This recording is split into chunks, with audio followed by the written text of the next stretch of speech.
welcome. We're a small number in the room at least today, but if any of you that are participating via Zoom ask questions at any time, please feel free.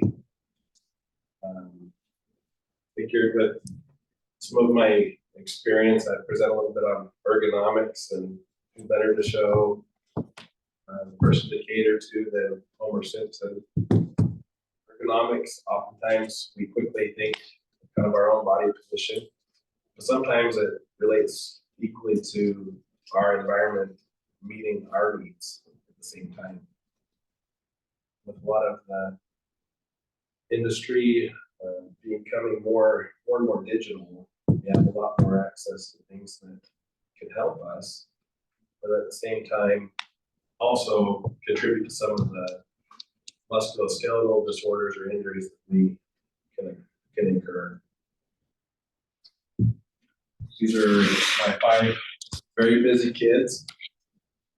We're always running back and forth to piano or basketball or soccer. So this keeps me moving. That's the point of ergonomics, is trying to find ways to keep us moving. 5 kids may not be for everyone though. As she mentioned, I grew up in Utah, really enjoy travel, did all the state parks this year. My wife and I, with our vacations, we try and do something we've never done before ever. And so the time in Jackson, we ended up mushing one dog stuff because that's something we've never done before. And I might slide in a few bad jokes throughout the presentation, naturally. My experience in Snow College, I actually became a EMS, licensed EMS person, EMT basic while I was at Snow College. And then I studied at Utah State with an emphasis in pre-physical therapy. And I did my doctorate program at University of Nevada, Las Vegas. Utah State, we were well represented there. Out of 22 in my class, 4 of us were Aggies, so pretty good representation of our group. My doctorate research was on kinematics, or movement of the lower leg during step down tasks. And after I graduated there, I started working in Utah, where I had exposure to a lot of elements of physical therapy. In physical therapy, there's so much. I think oftentimes we're immediately taken to the sport side of things, but maybe we don't see some of the other elements that therapy does.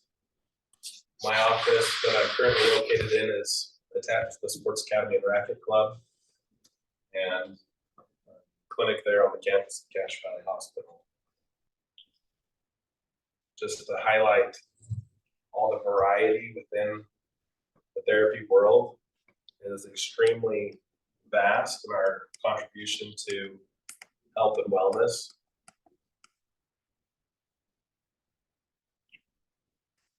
In addition, working on ergonomic assessments and evaluating that can become part of my clinical day, but also in this moment an educational time to discuss ways that you can maybe adjust your current settings.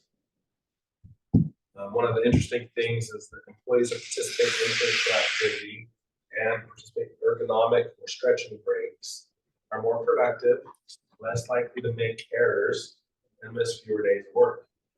So an ergonomic break, by way of the studies, are a 30-second to 1-minute break every 15 minutes, which is pretty frequent, but just not very long.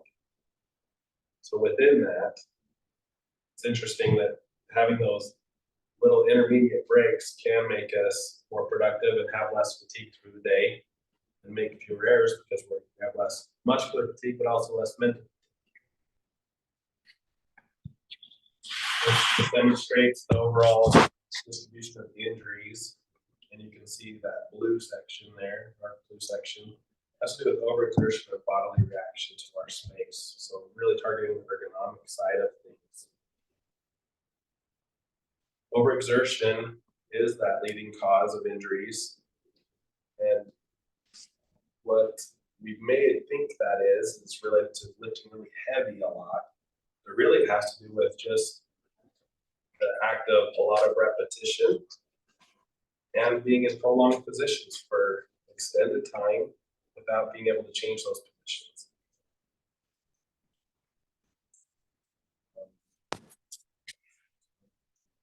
When discussion of mechanics of the body, to kind of simplify it to our discussion of ergonomics, we're going to just visit the skeletal system, which is made up of approximately 206 bones, because it actually can vary a little bit from person to person. Those bones are there to protect us and provide a framework for our movement. And within the muscular system, we're within a point that those muscles will either contract and shorten or lengthen to allow our bodies to move, as well as to give some stability to our body. And the nervous system has to do with an element of control.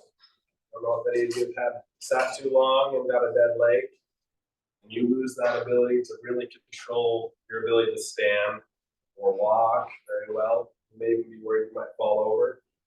So the nervous system performs a lot of elements of control and is often neglected within the therapy world. So I'm going to take you through, during the presentation, a few of the ergonomic breaks that would maybe be wise to use throughout your day to just help you break your regular position. So we're going to be intermixing some of these exercises, and we'll let you move into them throughout the presentation. The first one is this scalene stretch. The scalene muscle runs from your collarbone to the little bony bump behind the ear. That one, because of a lot of our work at a desk or computer, pulls our head forward. So the muscle that's actually tight or shortened is the scalene muscle. So I'm going to let you work into this stretch with me, but you'll hold down your collarbone, and you're going to look up into the same side as the collarbone you're holding on to. Now, the reason we have to hold the collarbone down is because it's a floating bone, so it'll drift up if you just look up and it won't stretch. This is also in the leading muscle that's tight related to tension headache. So positionally, this muscle's tight. This is a great stretch to do intermittently throughout the day, just to help prevent some of that head and neck pain. So we'll have some of these little carrots intermixed with some of the information. For an ergonomic break type exercise, you don't necessarily need to subscribe to the whole concept of 30-second stretch holds or those kinds of things. Really, what we're after is just changing our body position, letting our circulation into those areas of muscles that are just not moving. Some of the risk factors, more specifically, so if you see the acronym MSD, stands for musculoskeletal disorder, fancy word for an owie. So a variety of conditions that can affect any of those body systems, right? The skeletal system, the muscular system, or the nervous system. So we want to do some different things that affect all of those. The other risk factors within workplace-based related musculoskeletal things has to do with our organization of what we're doing. What's our pacing like with our activity? Are we really trying to push hard to get something done really quick? Are we able to kind of spread it out over time if it's something a bit more laborious? The intensity of it, how stressful is it for us, both mentally and physically? Whether we have an ability to have a break between things, or if we let go, we're dropping 200 pounds somewhere. And the repetition of it. So it could be something that you may be just doing some simple task of moving a sheet of paper, but if you do that nonstop, it's going to add up and cause some stress to the body. Some of the elements with tasks and equipment, and I don't know everyone's role necessarily within university, but the tasks and the equipment and the tools that you utilize play into the risk factor category. Some of it may be, are you left-handed? It's definitely a right-handed world. And if you're left-handed, you may be struggling with a pair of scissors that were provided to you. So there's some elements that, over time we're accommodated to, but we have to be aware of.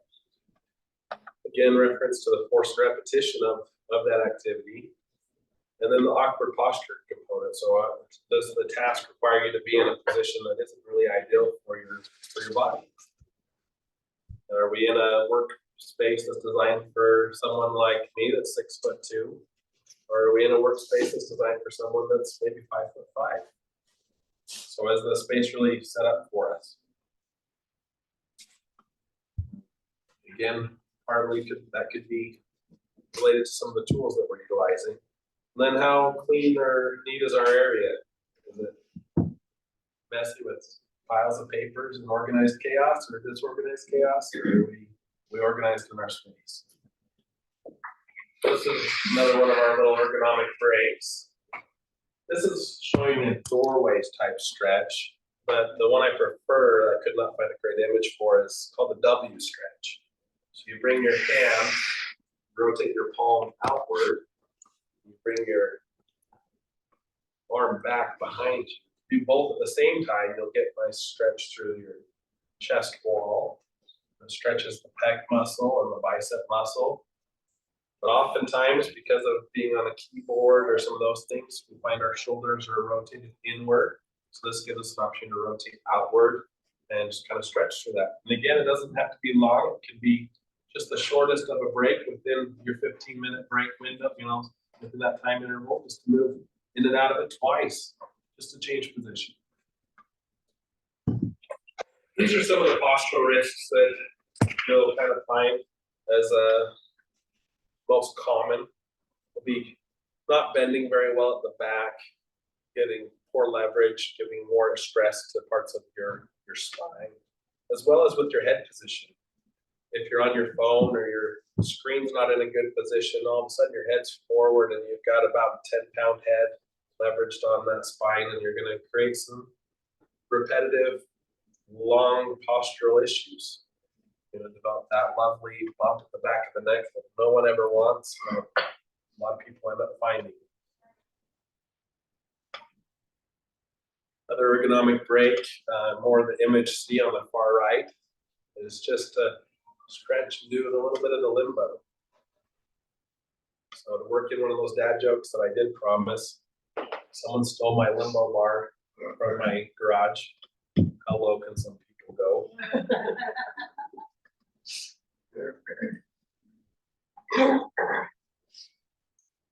So in regards to some other risk factors that are related to your work environment, these may be ones that you may have to work with some other people on that you don't maybe have as direct control over, is your ventilation. Is your space too cold? You have an air diverter to keep that cold air from coming down onto you? Are you too warm? Is there too much noise in your area? So some of those things can definitely play into that. Obviously, air protection is good, but then again, you don't want to play in your ears. Is the lighting appropriate? Are you getting a lot of glare from surfaces? Interesting, we associate this directly with glare from a screen, but it can also be from your desk surface or whiteboard. So some of those kinds of things. Or if you're working while you're skiing, the glare coming off the snow might be a little bit too much. Vibration is an interesting one. Studies show that vibration, I don't know if any of you still use push lawnmowers. I do, my space isn't real great at my house. But the vibration from the push mower will actually make your hand fall asleep. So it actually puts your circulatory system through a state of paralysis for that moment. So if an area is not getting blood, it's not getting nutrient, it's more easy to break down and get injured. So hopefully you're not dealing with a lot of vibration, but if in your world you like to ride dirt bikes and you get a lot of vibration, then maybe some anti-vibration gloves might be worth an investment if you do enough. Some individual characteristics can also just relate to lack of training. Were you taught properly how to do the task that you're asked to do? In my world, this can involve, some of the nurses. If I'm working with a nurse to move a patient, I'm a big person and the nurse is a shorter person, and so we have to compromise on the height that the patient is when we're helping to move them. And so sometimes it's a training element where You know, just because I'm fairly strong, the better situation would probably be to find someone that more matches that nurse's size or someone that matches my size and take the time to do that. Again, comment to the right or left hand tool tasks. In our physiological state, are we healthy? Are we sedentary? Are we active?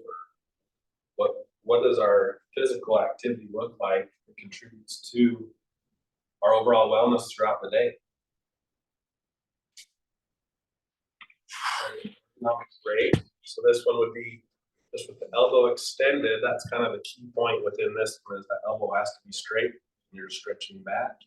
Stretches through those wrist flexor muscles. So these ones would be good. And again, you don't necessarily have to hold them. You can just move in and out of them to get the blood moving in that area.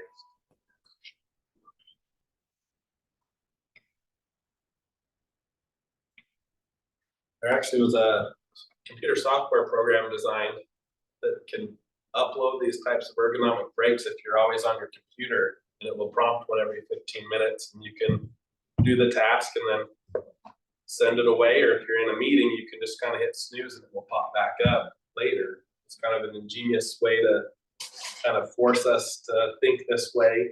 So, albeit easy for us to talk about it today, to implement it can be a little bit difficult. So that software program is kind of a nice concept if there's a lot of need for people working in a computer environment. Some symptoms can be related to some pain. Interestingly enough, when we talk ergonomics, the precursor to pain is actually fatigue. So you might actually find that your neck's tired, your back's tired before you actually experience pain. So kind of distinguishing our language a little bit to better identify, hey, sometimes we have fatigue. We need to pay attention to that feeling of fatigue and maybe look to change our body position for a minute, rather than waiting till we hit a point of fatigue or pain. And the goal with this would also be to prevent some of that rigidity or stiffness coming into that musculoskeletal system and the nervous system, right? So those nerves, that's one to keep those moving. Neuropathic changes, again, referring to kind of sitting too long. Sometimes if the chest muscles are too tight, sometimes you get numbness down the arm, or you can develop some of that carpal tunnel type of syndrome, which is related to really, pressure on a nerve, that nerve not being able to move, and too much being pressed against it.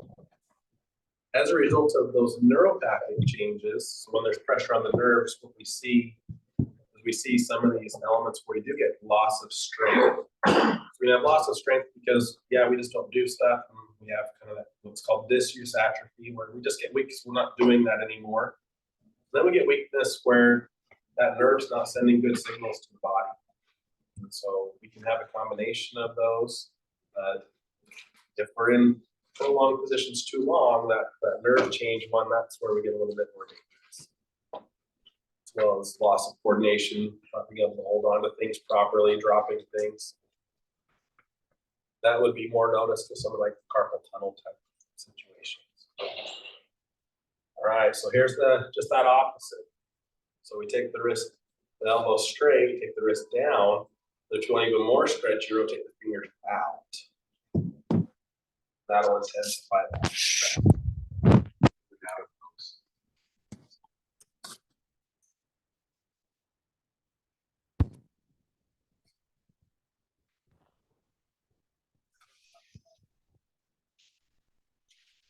Office chairs. Has anyone ever purchased an office chair in their room? Okay. So one of the things that a lot of people don't know is office chairs, they're sold to large groups in size variations. They call them size A, B, C, and D. So when you're talking a big group, your group should probably be buying chairs B and C for kind of that average size individual. Well, if you don't fit into that category, you might get a little bit of trouble. You might have to accommodate some areas around you some more. So, number one with the office chair is, are your feet fully supported? If you're in a chair, your feet don't touch, you're in trouble. You you don't have any control of your body. You might need that box. Does your chair provide support for your lower back? Well, I'll let you add a lumbar pillow, right? So there's some things that you can do.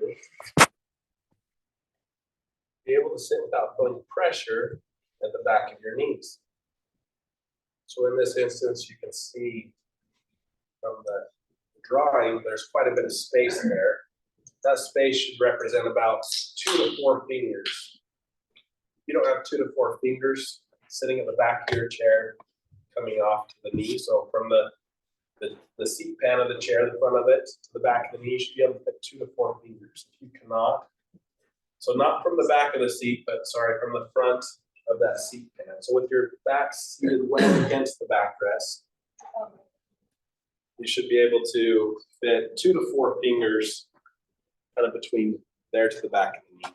If your knee is all the way against that, you're going to start to get issues related to pressure at that knee. That also controls some of the nerves coming down into the calf and the foot. And do your armrests allow you to get close enough to your workstation?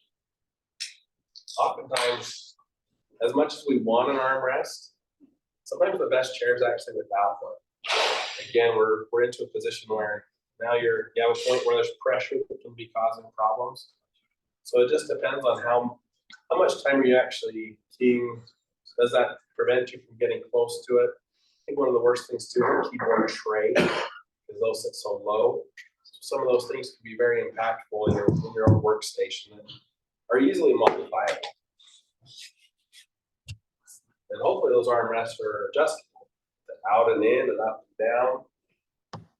So those are one of the things that can really impact your ability to sit in your area correctly. So we'll look at some other elements within this picture in the future slides. We'll revisit this here right away. But let's hit on this other ergonomic break. So this is a little hamstring stretch. Now you can do this sitting in your chair. If you just extend one leg out in front of you, dorsiflex or pull your foot towards you, then hinge forward over it, you'll feel a stretch through that hamstring. Oh.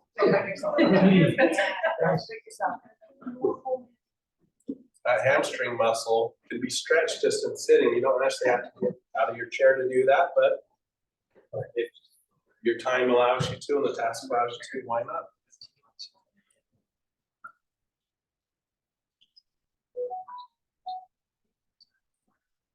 So looking more directly at the monitor, I've had actually a number of patients that I've worked with that have head and neck pain.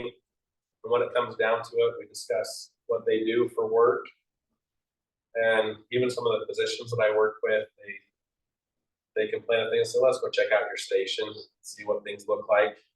And for sure, they have 2 screens, and the screens are split. So there's one on this side of their head, on one side of their head, and one on the other side. If you have 2 screens in your station, you need your primary screen to be directly in front of you. Your secondary screen can be either off to the right or the left, your preference, but your primary screen should be directly in front of you. Also, the top of the monitor should be at your eye level. So oftentimes that monitor screen is way too high. And so we have to look to lower that monitor position or raise your position. But if you raise your position back to the first point, you better make sure your feet are in good contact with the floor. You might need something to help with that. My personal workstation, I have a corner desk, so I'm a little spoiled. I have one that's my screen that I have. That's just a traditional screen. And I have a document screen for when I'm reading articles and things, so I don't have to scroll so much. That's in that kind of tall setting. So that may be something that also helps if you have the adequate space for that. Now, is your monitor and desk free from glare? And again, I kind of reference this desk part, because if you are doing a lot of writing and you have that, that can really impact your overall eye strain. So having that, and there's obviously a lot with the blue light glasses and some of those things, but ultimately, time on a screen is time on a screen. doesn't matter. It has to do with the fact that your focus point is just so much the same. So if your eye focus is always on that same distance, you're going to be in trouble. You need to be able to, during those ergonomic breaks, bring your eyes up and find something that's 30 feet away. You should be able to find something 30 feet away to get your eyes to adjust to before you come back to that screen.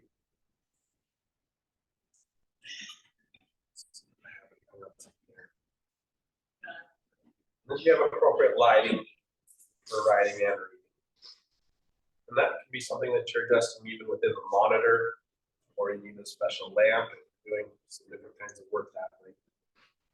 Does the group have any questions up to this point on some of the desk elements, keyboard elements? Just that your screen is, you should have one screen right in front of you and then one off. If you do have a second one, it should not be right in front of you, and you should not try to split the difference. Yeah, so your primary screen should be your primary screen. Okay. And it'll take you maybe some time to identify, okay, which screen do I actually use more? So it may not be as easy as an 80-20 split. It might be a 60-40 split on your screen. But even in that point, you may even consider a larger screen and going to a split screen and actually splitting that one screen into two. So some things that you may need to look at specifically with your IT people on how to do that if that's something that's not in your wheelhouse.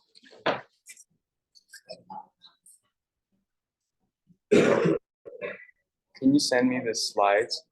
I'll email you the slides. Okay.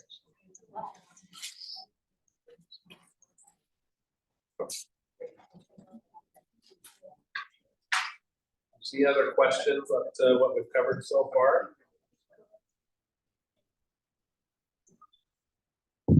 One of the other things that some of the chairs do have is in the seat pan. The seat pan refers to the part you sit on. Sometimes that seat pan will actually slide forward for you, or back, or may have some tilt to it. So you want to be a little cautious of what's happening when that tilts. When it tilts forward, your lumbar spine or your low back extends and then starts to close down backwards on itself, which is not necessarily a great position. But if you're maybe altering that as your way of changing your body position intermittently through the day, that could be something that you're altering to change your body position as you're in your work environment. Okay, this is one of my favorites. Everyone thinks I'm crazy, but this is my favorite. These are nerve glides. So our nervous system, it doesn't really stretch like our muscles stretch. There's about 2 millimeters of pull of the nerves, either to the head or to the foot. So it should be able to travel a little bit each way. So to highlight this, you'll take the arm, I'll come up front here so you can see better. So for the radial nerve, it targets that thumb and index finger primarily. If I take my arm behind me and I take my head away, you'll feel that tension. So again, we're not necessarily trying to lengthen or get the nerve to be longer. We're just trying to get it to move in its channel a little bit better. So that's the radial nerve. The ulnar nerve, that funny bone nerve. So the bottom, we'll skip to the bottom one. Any of you ever done that A-OK sign and then you make the mask? Now, if you can do it, your ulnar nerve moves really well. If you can't, that's one to work on. So even if you do it part way, that's something that you can move in and out of. Not necessarily to hold as a stretch, but move in and out of. Then the second one is the median nerve. So that's the carpal tunnel nerve. And that's with the wrist coming back, with the head moving away, similar to the first one. That's going to give that nervous system a chance to move when it probably hasn't moved all day, if we're especially sitting down doing a lot of work at the computer.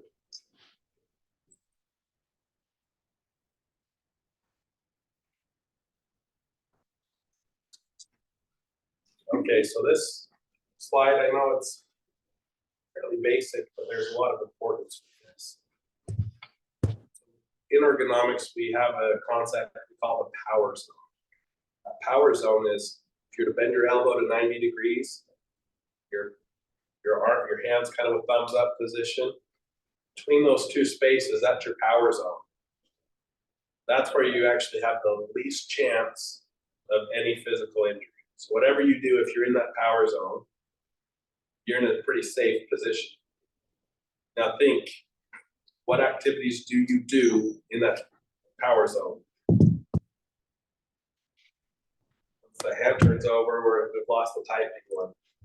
But even that rotation there gets us into muscular strain for typing. There's not a lot of activity that we end up in. Only a few people who do some lifting elements in that exact zone are actually in that zone. So we have to be really extra aware of our body position in that. Anytime we're reaching out, we can get in trouble, right? So we want to make sure that what we have close to us is actually what we're using. And if you're using it a lot and it's too far away from you, you need to maybe relook at your configuration and see how maybe you bring something closer to you that you're using more, or move things away, or set up two different parts of stations where you have two different areas to do different types of tasks. We'll kind of get into some of the reaching elements here in some of the future slides.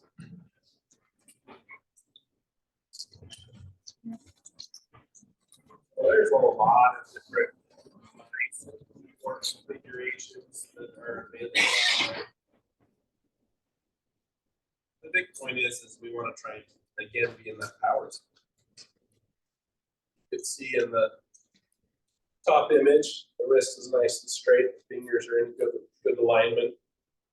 If that wrist is dropping in the second left image there, then we're creating a wrist strain. Are we resting our wrist on our wrist pad? We think that's a great idea, but we just created a pressure point by resting on a wrist pad. We think we're helping, but we just need that wrist to be in a good position. And if it's floating and resting in that good position, then we're better off. That wrist pad actually could be a point of force for those tendons and the circulatory system that are running through there.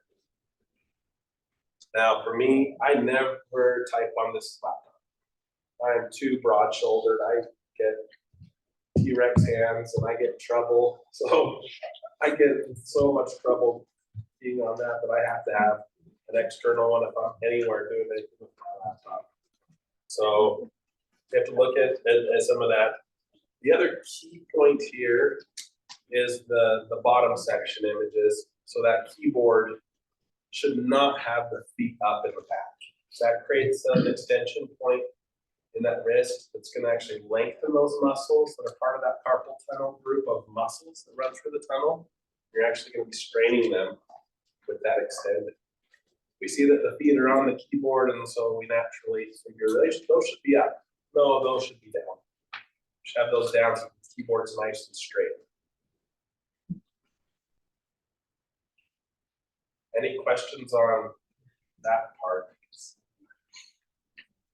There's a lot of, like I said, there's a lot of mice, mouse options. There's ergonomic ones that put your wrist up into that more power zone position. I would say if you do much 10 keying, you should probably look to do a left-handed mouse, because if you have a keypad of numbers, right, 10 key, that puts your mouse farther off to your right, and then you're reaching even more, straining some of the shoulder to use the mouse. So if you do a lot of 10 key, then you should probably use a left-handed mouse or configure it that way. It is, I believe in you. You can do it. Your efficiency will fall greatly at first, but it is possible. And if you do a lot of writing and you're right-handed, having the mouse in your left hand allows you to write with that right hand. So there's some interesting things that go to that. My favorite is actually called the rollerball mouse, the roller bar mouse. It sits on the front of the space bar, and it's just a cylinder that you can spin and roll and move up and down. So it's actually a little bit of a roller type thing, but it's more of a bar. And I'm using that like that.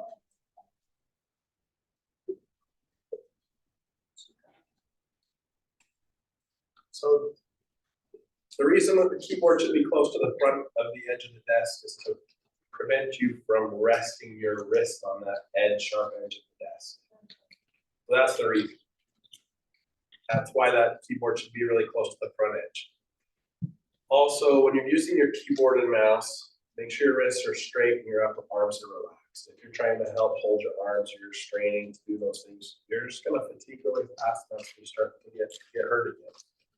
Paul and I already talked about the mouse at 10 key. So, if you're doing a lot of 10 key, you might want to practice that kind of mouse. You'll pick it up quicker than you think.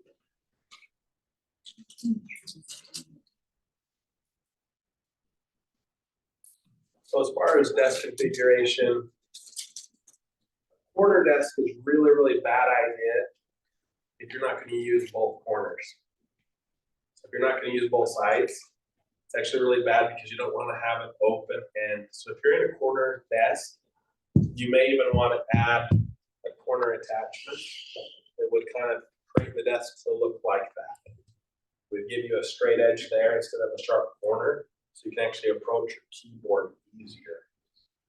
So if you're going to use your corner desk, surely sit in the corner. You want something to straighten that out. Otherwise, you want to choose a side, or like me, have two separate workstations within your desk. So this is an old OSHA image for this, and it is very, very incorrect. So you can easily see in the second image, they tried to split the difference between their reading apparatus. You should choose whichever one they use the most to be that middle one, right? So in that instance, they had a document holder. It shouldn't be taking up equal space. It's the area that you're going to use the most should be that middle space.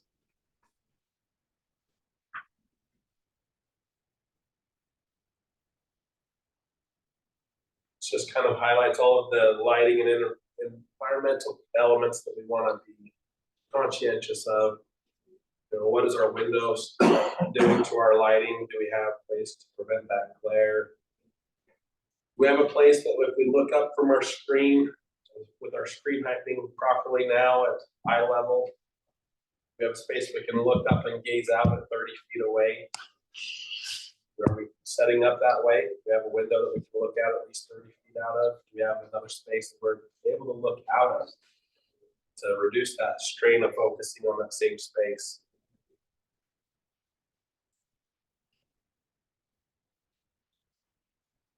Okay. I had to make this graded. I was going back and forth. Do I put shorts on him or not? Anyone know what this is? Any art people? Michelangelo's David. His pose that he's in is called the contrapposto pose. Now, if you pay attention to how you stand, more often than not, you're going to find yourself in this type of pose. And even sitting down, you may look, do you have one leg back, one leg forward? Are you sitting even with your feet on the floor? How are you sitting? I find I fall into my office chair and I sit with my right leg back behind me a little, my left leg out in front. There's a therapist in Virginia. She found that what we think is our center of mass is not really our belly button area, right? Our organs are differently weighted. So in order to compensate for that, the position that balances us best is this contrapposto pose. If you're someone who's standing and visiting or lecturing for hours, and you're in this pose all the time, there's a lot of body system issues. So by standing with that right leg back, his right hip is internally rotated, his SI joint is externally rotated, his lower leg is internally rotated, his foot is pronated. The left side is the exact opposite of that. And then he's giving himself a scoliotic side curve to his back. There's a lot of things happening here that are problematic if you're standing in one spot too long. So my take-home message is instead of standing in the position of David, try standing or sitting in the position of Big Blue. Go the other way. right? Right foot forward, left leg back, vary that position. And pay attention and watch people as you're visiting with them and say, oh my gosh, yeah, you're standing just like that guy was saying, crazy guy. So we want to be aware of our body position because you find yourself habitually falling into the same resting positions that are going to cause these kinds of issues. Any questions regarding Big Blue and David? They may not seem like it's a big deal, but over time, that does add up. You start to get issues with your SI joint, your hips, those kinds of things. It really does add up. This kind of brings us back to some of the ergonomic breaks. So this will be provided back to the group today as far as the slideshow, so you guys can reference some of these stretches and slides. This comes from the back school of Atlanta. This is where I did my certified ergonomic assessment specialty. The necessity behind this for me was I was working in Nephi, and the Norbest turkey processing plant had all of a sudden a high number of injuries. And so their insurance said, you can either hire someone to come assess your group and make changes, or we can find you immensely. So they paid for me to go get certified in all this ergonomic element. So from an industrial side, I work with people a lot on some elements there as far as body position. In that instance, in central Utah, a lot of people of my stature that started doing turkey processing, and there's a lot of immigrant workers who work there now that are a foot shorter, trying to do the same job for an area that was built for people of my stature. And so just understanding that things have to be sometimes adapted to us, and sometimes we need to learn to adapt to our area to best manage. Additionally, I wanted to just kind of review kind of the latest guidelines in physical exercise and activity. Does anyone know what they are? Does anyone? 150 minutes a week. 150 minutes a week of moderate activity for cardiovascular, and 2 days a week of strength training. So that is the current CDC guideline. Obviously, more in exercise is better, but with variety, right? So having some good variety. So I wanted to just kind of pick up and talk on 5 main exercises that are part of strength training that can allow you to do them without being overwhelming or feeling like you're lost. I don't have these in the slideshow exactly, but just wanted to kind of go over these five exercises. They actually come from a book called Body by Science. It was written by an emergency room physician. I do not sign off on everything that he says within it because he has some points that don't quite go with what I learned and what research shows. But these 5 exercises are very much on par with kind of bang for your buck, get a lot of muscles moving for strength training. So number 1 is doing a leg press machine or a squat machine. It doesn't necessarily need to be heavy to start. In fact, starting with just your body weight is plenty. But starting with that will be a great thing. The reason for body weight is just that's what's natural. That's what we have to hold. That's what we have to move. So starting with that is a great place to start from the squats and leg press. Now you shouldn't really increase if you're not doing exercise regularly now. You probably shouldn't increase that resistance for a couple of weeks. The reason behind that is your nervous system needs about 2 weeks to catch up on how it activates your muscle. It's going to take about 2 weeks to get that learning curve down.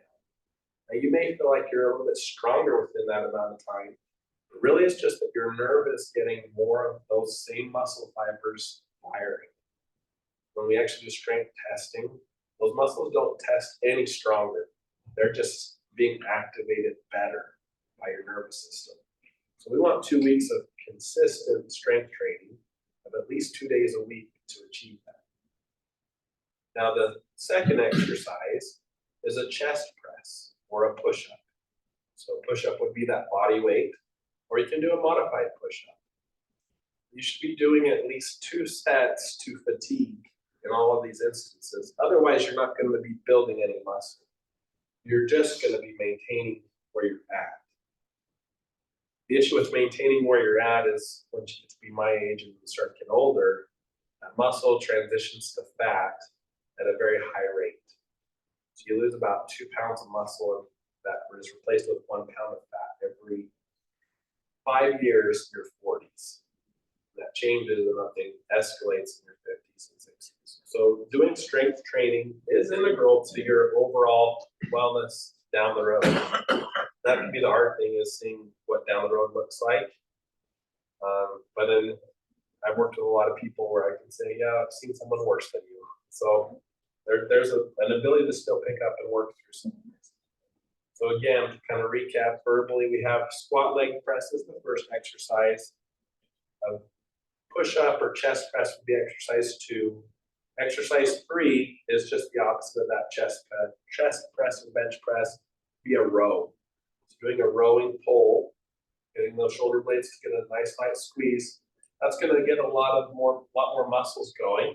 Additionally, because we're activating so many muscles in these movements, your metabolic demand increases significantly. So these are also been found in that book, Body by Science, as well as personal study that we've done to replicate that in my clinic. We found the exact same thing with weight loss, with the twice a week doing that. Now the repetition cycling in the book, and for our kind of retest of that, was that you did 10 repetitions, but it took you 10 seconds per repetition with a really heavy load. So again, I'm not saying go really heavy right away, but eventually you have to get to where you're lifting heavy to get that change. Now, the side note that we mentioned a little bit earlier is 2 sets to fatigue. You can work lighter if you're not getting to a point of real muscular fatigue. And fatigue can just be some of the muscle burn, but it can also be that, okay, I can't move this correctly again. If I'm trying to use my body wrong to pull this or push this, that's the point of that fatigue. You need to reach that to get that change. Exercise number 4 is going to be a shoulder press. So taking that weight and pressing it up overhead. Now, if you have bad shoulders, this is one that you maybe have to hold back on. And an arthritic shoulder, my brain's full of all these research articles. I apologize. Let's see how much I omit, but in a bad shoulder, you have about 100 overhead raises a day before you create more harm in the shoulder joint. So if you do have bad shoulders, you definitely don't want to overexert in this area. You might do more of an isometric component without reaching that full overhead component. So you might just push without actually getting that motion. And the 5th exercise is just the opposite of that shoulder press. It's going to be a lat pull down. So doing those 5 exercises gives you something that should be a manageable 2 days a week exercise load that you could manage from a resistance training perspective without spending hours upon hours in the gym, which also obviously has its own downfalls for people who spend too much time training, right? So there are problems with that too. So, but those 5 exercises would be kind of the take-home strength training exercises that I would say would be the most value to you immediately and down the road. And you can integrate other exercises if it becomes something that you really wanted to invest more in. Any of you guys have questions on those 5 exercises or want more clarification?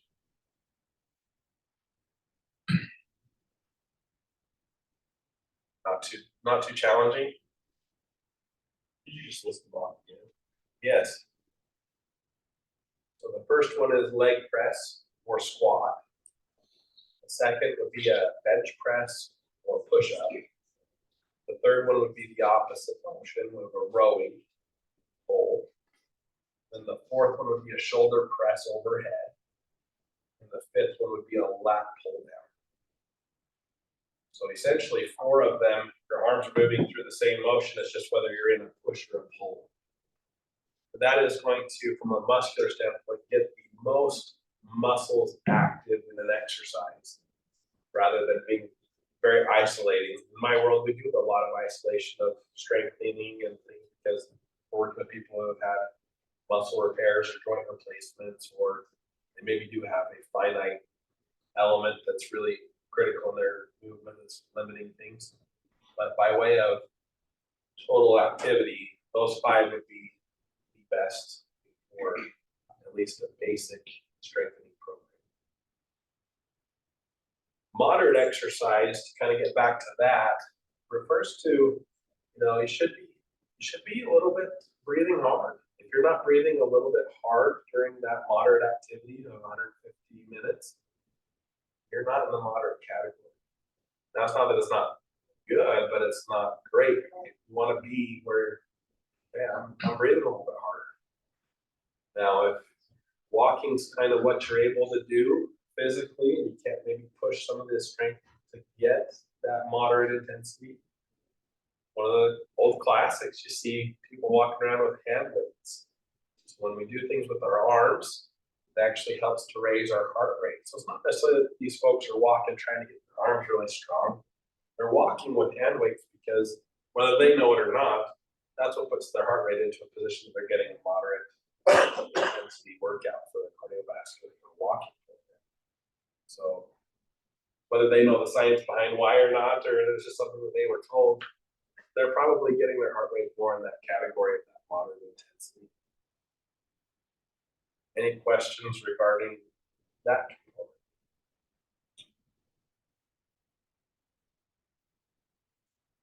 Definitely watch out for air quality as we come into winter for sure. So finding a place to do that indoor or those kinds of things definitely play into it. And that concludes what I have prepared for the presentation. If any of you have additional questions, I'm happy to answer them now or afterwards. So, thank you for having me.